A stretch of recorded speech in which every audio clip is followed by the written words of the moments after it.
आधुनिक भारत का इतिहास, मॉडर्न हिस्ट्री। इसमें सबसे पहले यूरोपियों का आगमन। यूरोपियों के आगमन का क्रम, सबसे पहले पुर्तगाली आए थे, फिर डच आए थे, फिर अंग्रेज आए थे, फिर डेनिश, फिर फ्रांसीसी। पुर्तगाली 1498 में आए थे। दूसरे नंबर पर डच आए थे 1602 में। तीसरे नंबर पे अंग्रेज आए थे 1608 में। चौथे नंबर पर डेनिश आए थे 1616 में। पाँचवें नंबर पर फ्रांसीसी आए थे भारत में 1668 में। पुर्तगालियों का आगमन। पुर्तगाली विभिन्न आर्थिक एवं धार्मिक कारणों से भारत आए थे। वे भारत में तंबाकू एवं काजू लाने वाले पहले विदेशी थे। वे सबसे पहले आए और सबसे आखिरी में गए थे। वास्को डी गामा 1498 में भारत आया था। वह भारत के लिए समुद्री मार्ग की खोज करने वाले पहले व्यक्ति थे।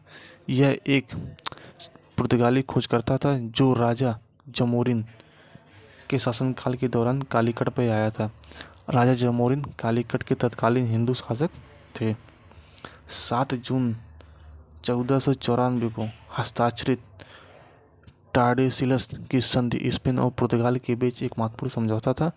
इसका उद्देश्य दुनिया के 2 प्रभावित क्षेत्रों में विभाजित करके खोजी गई भूमि पर संघर्ष को हल करना था। एवं संधि ने इस सीमांकन रेखा स्थापित की जिसके अनुसार पूर्व की भूमि पुर्तगाल की एवं पश्चिम की भूमि स्पेन की थी। फ्रांसीसी दी अल्मेडा, जो कि पुर्तगाल का गवर्नर था, यह 1505 में आया था। वह भारत के पहले पुर्तगाली वायसराय थे। यह ब्लू वाटर पॉलिसी मतलब क्वार्टी सिस्टम लेकर आया, जो एक व्यापार लाइसेंसिंग प्रणाली थी जिसने व्यापारियों को हिंद महासागर में व्यापार को नियंत्रित करने की अनुमति दी थी। ब्लू वाटर पॉलिसी फ्रांसीसी दे अल्मेडा ने लाया था। ब्लू वाटर पॉलिसी को कार्टेज सिस्टम कहा जाता था। अल्फांसो दी अल्बुकर्क, इसका कार्यकाल 1509 में भारत आया था। यह भारत के दूसरे पुर्तगाली गवर्नर थे। भारत का दूसरा पुर्तगाली गवर्नर अल्फांसो दी अल्बुकर्क था। इसने 1510 में गोवा पर कब्जा कर लिया था एवं सती प्रथा को समाप्त कर दिया था। नूनू दा कान्हा यह एक पुर्तगाली गवर्नर था। इसने 1530 में कोचीन से गोवा में राजधानी स्थानांतरित की थी। गुजरात के शासक बहादुर शाह ने 1535 में दीव को पुर्तगालियों के सामने आत्मसमर्पण कर दिया था। दूसरे नंबर पर डच थे। डच का आगमन। डच शब्द का अर्थ है नीदरलैंड के लोग। डच ईस्ट इंडिया कंपनी की स्थापना 1602 में हुई थी। इन्होंने 1605 में मछलीपट्टनम मतलब मछलीपट्टनम आंध्र प्रदेश में अपना पहला कारखाना स्थापित किया। डचों का पहला कारखाना 1605 में मछलीपट्टनम आंध्र प्रदेश में स्थापित हुआ था। अंग्रेजों का आगमन। 1509 में ईस्ट इंडिया कंपनी अस्तित्व में आई थी। 1600 में ईस्ट इंडिया कंपनी को भारत में व्यापार करने के लिए महारानी एलिजाबेथ प्रथम ने शाही चार्टर प्राप्त हुआ था। 1608 में विलियम हॉकिंस जहांगीर के दरबार में पहुंचा था। 1611 में मछलीपट्टनम में पहला अस्थायी कारखाना खोला था अंग्रेजों ने। 1613 में सूरत में पहला कारखाना खोला गया था, जो एक अस्थायी कारखाना था, अंग्रेजों द्वारा खोला गया था 1613 में सूरत में। 1615 में सर थॉमस रो व्यापारिक अधिकार प्राप्त करने के लिए जहांगीर के दरबार में आए थे। 1620 में डेनियस ने ट्रांक्यूबार तमिलनाडु में अपना पहला कारखाना स्थापित किया था। 1664 में फ्रांसीसियों ने सूरत में अपना पहला कारखाना स्थापित किया था। अंग्रेजों का विस्तार। 1759 में हुगली नदी के तट पर चिनसूरा, बेदरा या हुगली का युद्ध हुआ था, जिसमें अंग्रेजों ने डचों को हराया था। 1612 में सूरत में स्वाली या सुवाली का युद्ध हुआ था, जिसमें अंग्रेजों ने पुर्तगालियों को हराया था। चिनसूरा या बेदरा या हुगली के युद्ध में अंग्रेजों ने डचों को हराया था, जो कि 1759 में हुआ था।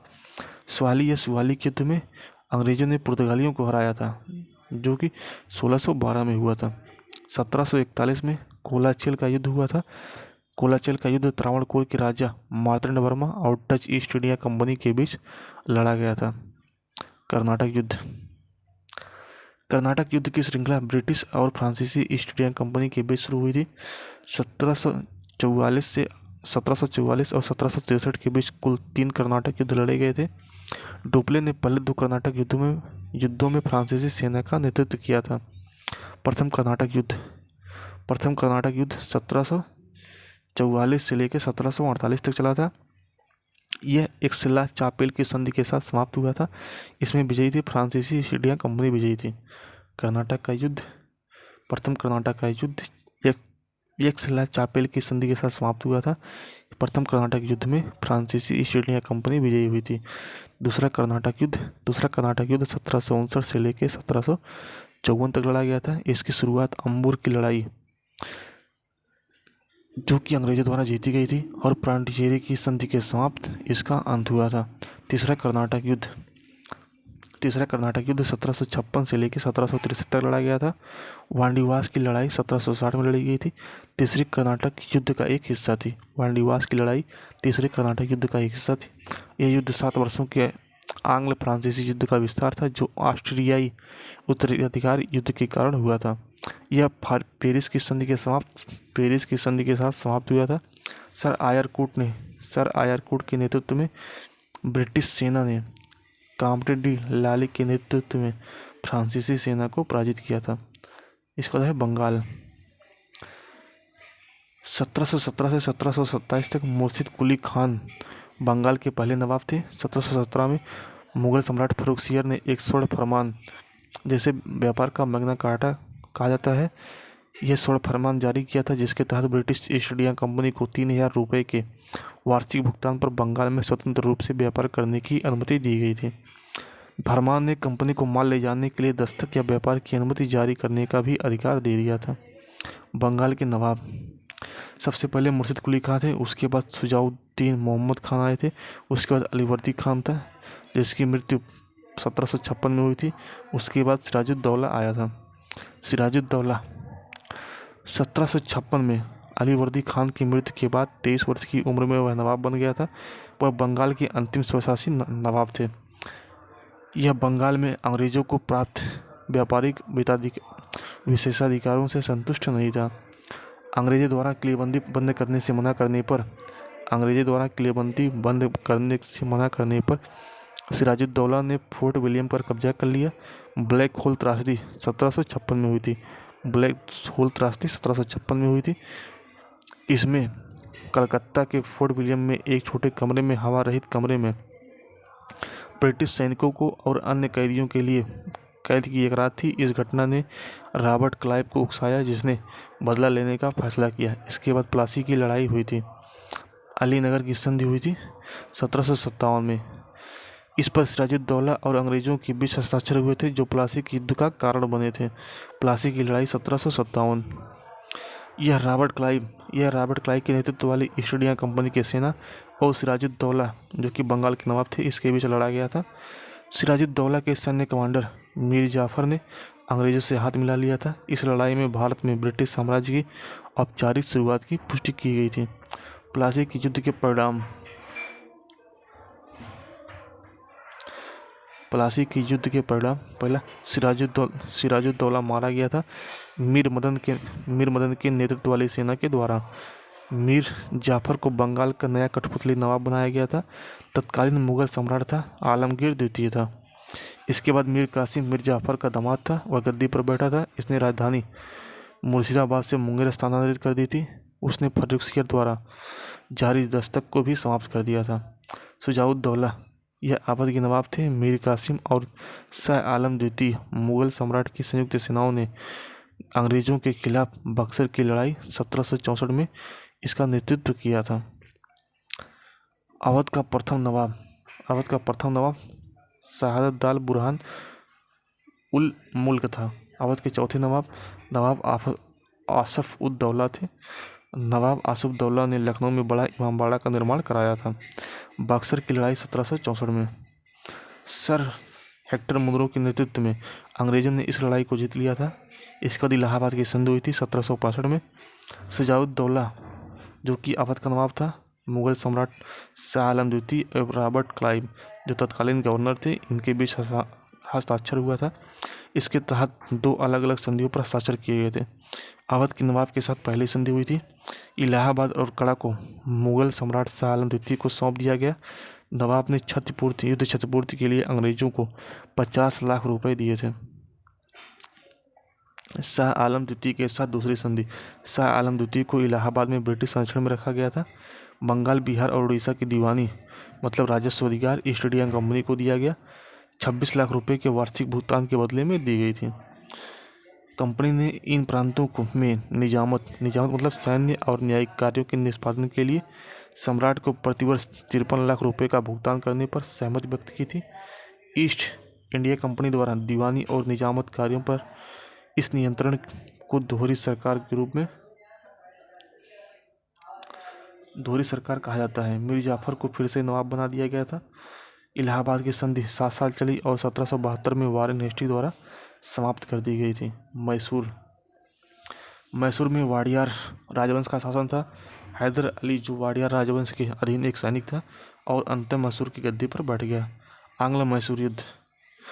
प्रथम आंग्ल मैसूर युद्ध यह मद्रास की संधि के साथ समाप्त हुआ था। इसमें विजयी मैसूर हुआ था।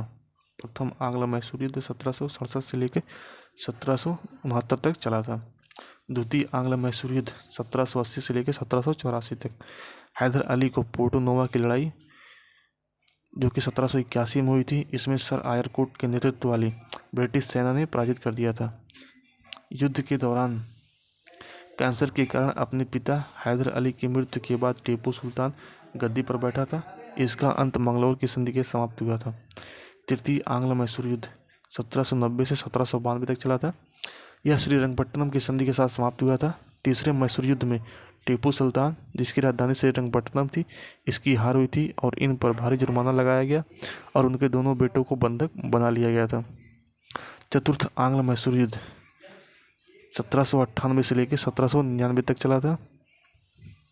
फ्रांसीसियों के साथ टीपू सुल्तान की बढ़ती निकटता के कारण अंग्रेजों ने उनके साथ पुनः युद्ध छेड़ दिया था। इस युद्ध में टीपू सुल्तान मारा गया था।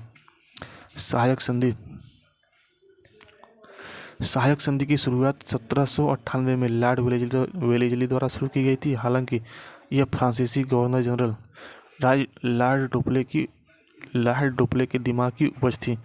सहायक संधि के तहत भारतीय शासकों को अपने क्षेत्र में तैनात ब्रिटिश गैरिसन और ब्रिटिश सेना के लिए सब्सिडी देनी पड़ती थी। किसी भी सेवा के लिए किसी अन्य यूरोपीय के साथ साझेदारी करने और अन्य भारतीय शासकों के साथ बातचीत करने के लिए उन्हें ब्रिटिश ईस्ट इंडिया कंपनी से अनुमति लेनी पड़ती थी। सहायक संधि अपनाया गया था हैदराबाद 1798 हस्ताक्षर करने वाला पहला राज्य था।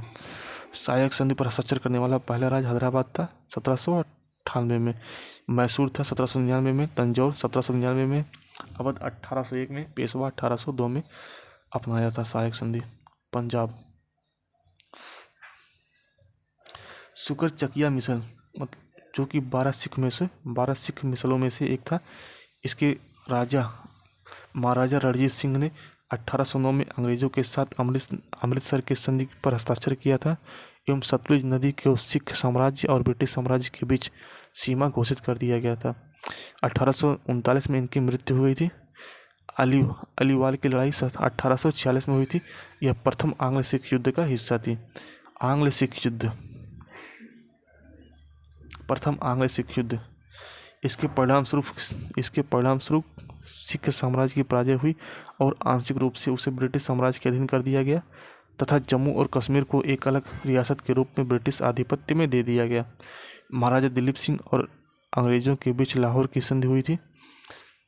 लाहौर की संधि और भीरोवाल की संधि पर हस्ताक्षर हुए थे। लाहौर की संधि उसमें सिखों की राजधानी लाहौर थी। प्रथम आंग्ल सिख युद्ध 1845 में हुआ था। द्वितीय आंग्ल सिख युद्ध 1848 में लड़ा गया था। महाराजा दिलीप सिंह को कैद कर लिया गया और उनसे कोहिनूर हीरा चुरा लिया गया। उस समय लॉर्ड डलहौजी भारत के गवर्नर जनरल थे। इसके बाद है अफगान। प्रथम आंग्ल अफगान युद्ध 1839 से 1842 तक चला था। अफगान शासक दोस्त मोहम्मद खान को गद्दी से हटा दिया गया और शाह शुजा को गद्दी पर बैठाया गया। प्रथम आंग्ल अफगान युद्ध लॉर्ड ऑकलैंड के कार्यकाल में शुरू हुआ था। लॉर्ड ऑकलैंड भारत के गवर्नर जनरल थे उस समय। जॉन लॉरेंस गवर्नर जनरल ने अपने कार्यकाल के दौरान अफगान साम्राज्य के लिए निपुण उदासीनता की नीति लागू की थी। द्वितीय आंग्ल युद्ध 1878 से लेकर 1880 तक गंधमक की संधि पर हस्ताक्षर किए गए थे। तत्कालीन उस समय वायसराय लॉर्ड लिटन था। तीसरा आंग्ल अफगान युद्ध 1919 में लड़ा गया था। बर्मा मतलब म्यांमार। प्रथम आंग्ल बर्मा युद्ध 1824 से लेकर 1826 यह डांडियोप की संधि 1826 के साथ समाप्त हुआ था। द्वितीय आंग्ल बर्मा युद्ध 1852 से लेकर 1853 तक चला था।